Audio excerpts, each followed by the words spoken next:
আজকে ড্রাগন আজকে বেচতেছি 180 টাকা স্যার। 180 মাত্র? মাত্র 180। সাইজ তো ভালোই। সাইজ ভালো। ভালো না ভেজাল দেওয়া? গ্যারান্টি স্যার, এটা গ্যারান্টি। গ্যারান্টি? হ্যাঁ গ্যারান্টি। কোন এলাকা থেকে আনছেন? এটা আমি আনছি মধুপুরের থেকে। মানে টাঙ্গাইল মধুপুর? টাঙ্গাইল মধুপুর, আমার নিজের লোক বাগান থেকে পাড়ায় আমি বেচি। আমরা 6 জনে বিক্রি করি, একজনে পাড়ায়। ওইখান থেকে পাড়ায় আপনারা এখানে বিক্রি করেন? আচ্ছা, কিসে আনেন? কিসে? 80 টেরাকে। ট্রাকে। কতগুলো নিয়ে আসছেন আজকে? আজকে এসে আমাদের মনে হয় 1100 কেজি। 1100 কেজি? 6 জনে বিক্রি করবেন? 6 জন। 180 করে? 180 কেজি বিক্রি করি।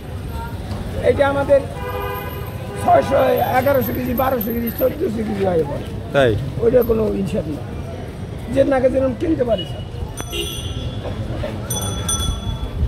বাংলাদেশি ফল, মধু মধু মধু মধু। বাংলাদেশি ফল খাইবেন, কাজে লাগবে। সবই তো এখন বাংলাদেশি, বাইরে থেকে আসে। আরে ভাই বাংলাদেশি ইন্ডিয়ানটা আইলে তো আর বাতিবে কোনো ইন্ডিয়ানটা। ইন্ডিয়ানটা চলে না, একদম 180। ইন্ডিয়ান মাল হলো লাগে মিষ্টি কম, বাংলাদেশিতে মিষ্টি বেশি।